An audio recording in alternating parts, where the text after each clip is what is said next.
decided that since I'm completely indecisive about what combat style I want to go, I figured would make myself an Elderun longsword and Elderun offhand longsword just in case. Worst comes to worst, I can always elk them for 640k each, but I don't know. I might go melee because actually I do like melee. On top of that, since I had the extra bars in my bank, I made myself a Matic for Orichalcum, Necrium, Bane, and Elderun because I am thinking about starting the archaeology grind, and I don't know if I'm going to go for the Dragon Matic and then Crystal Matic just yet. I know if I do rush that, that's better, but we'll see. For now, I figure I could just grab these just cause. Now, I am going to go AFK some virus for a bit as I think about what I want to do, because I am tempted to work on my archaeology and divination this episode. I might not, but I'm tempted to. But I'm going to AFK virus just for a little bit with melee, level up my Sun Spear a little bit, the whole 9 yards while I think, and we'll go from there. Yeah, I found a really good spot for Vires. I'm so dumb. This is way better. You just stand right here in between these two trees, and you're literally 100% in combat.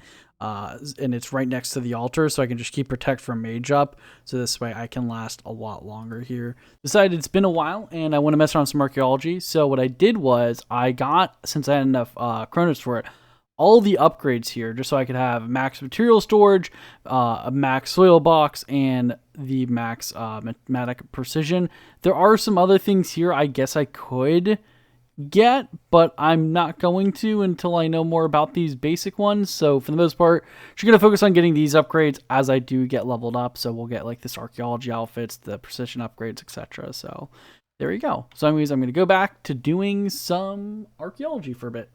So I do want to work on archaeology and potentially other skills that are a bit grindy. So to give myself as much time as I possibly can, I figure for this episode, we will go and knock out some quests. I do want to get more quests done, as the closer I get to a quest cape, the better. And I would love to have one just to kind of be done with it. So this episode is going to be another questing episode. Do apologize if this is not your favorite content, but don't worry. Next episode will be full of pointless grinding.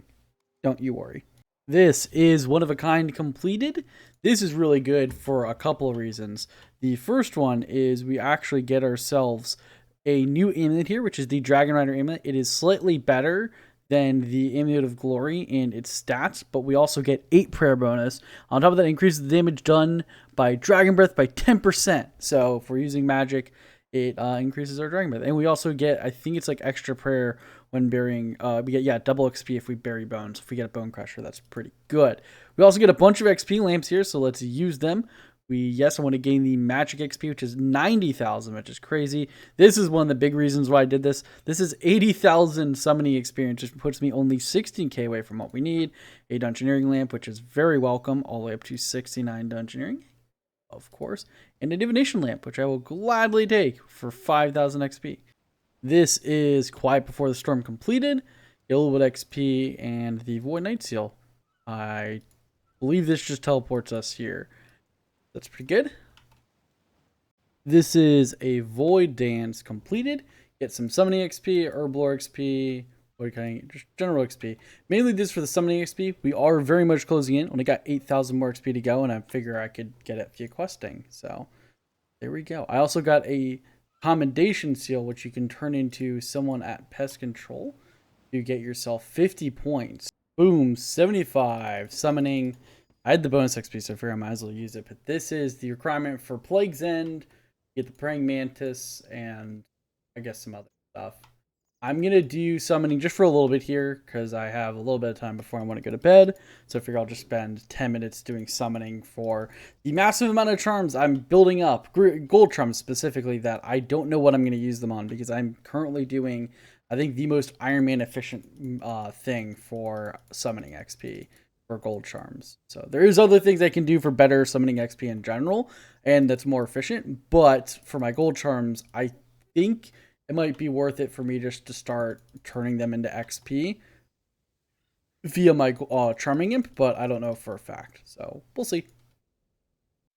Dorks task part 1 completed. I'm not going to do all of them. I'm just going to do a couple of them just to knock them out.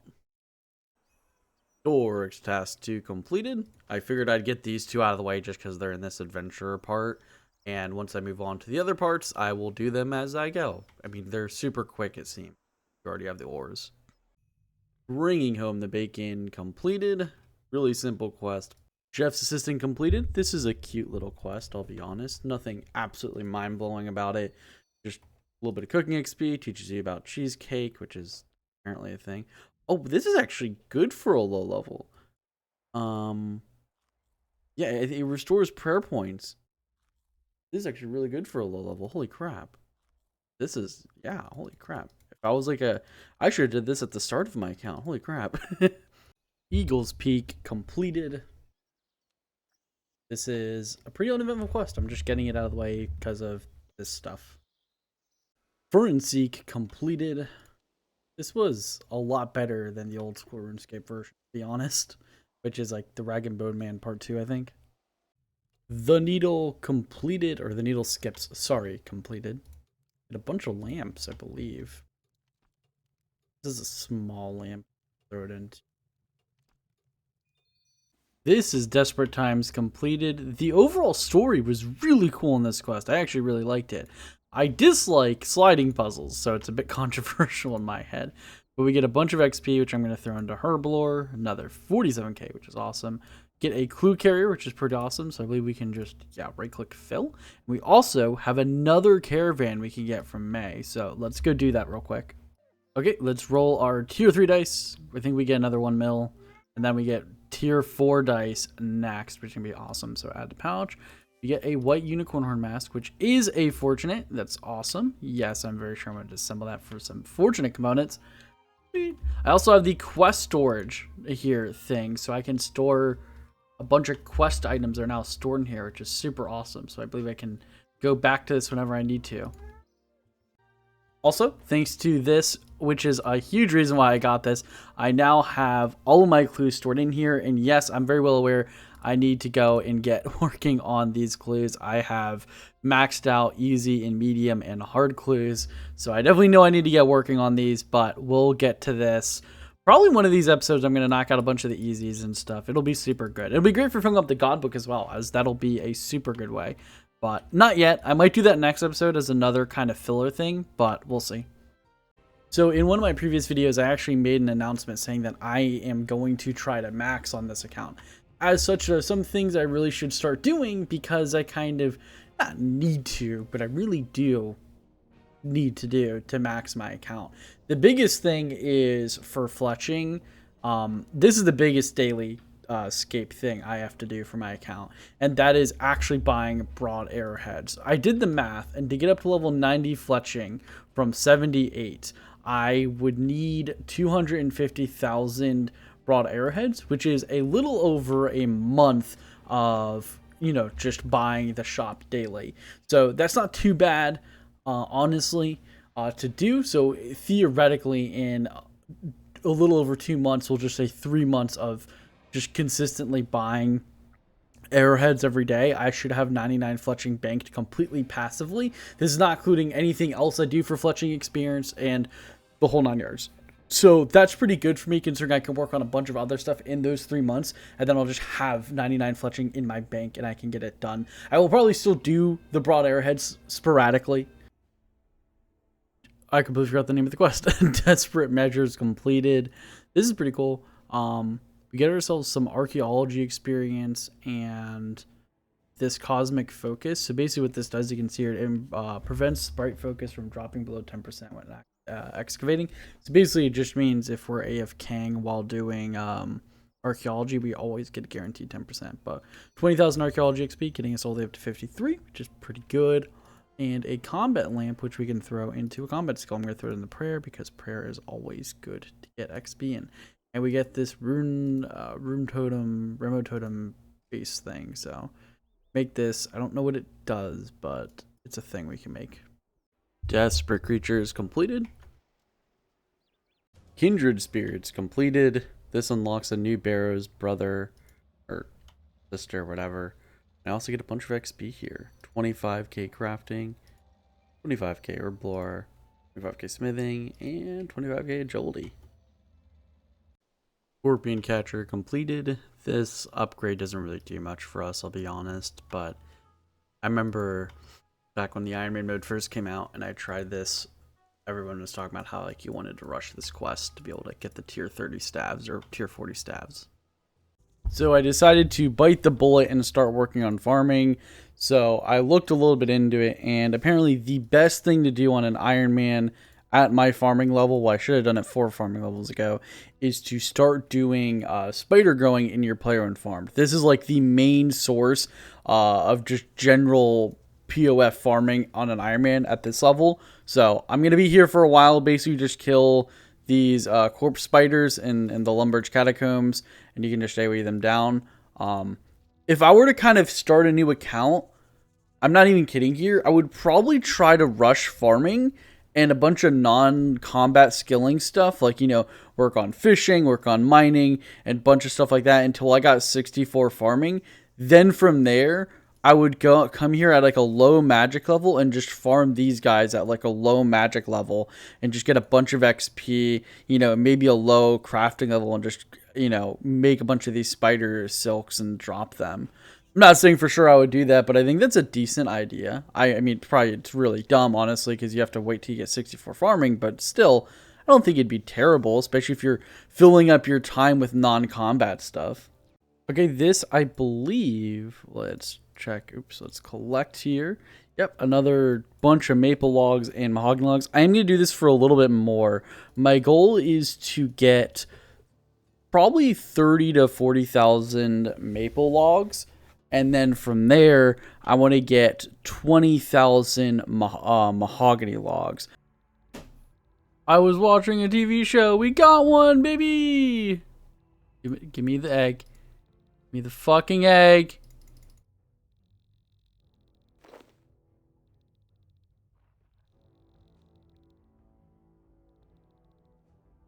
Alright, I gotta enable the ability to pick up stuff after. Oh, that was giving me concern.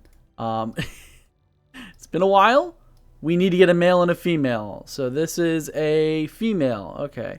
So we will hopefully get more. Can I just craft these? I don't have any stuff for it. Alright.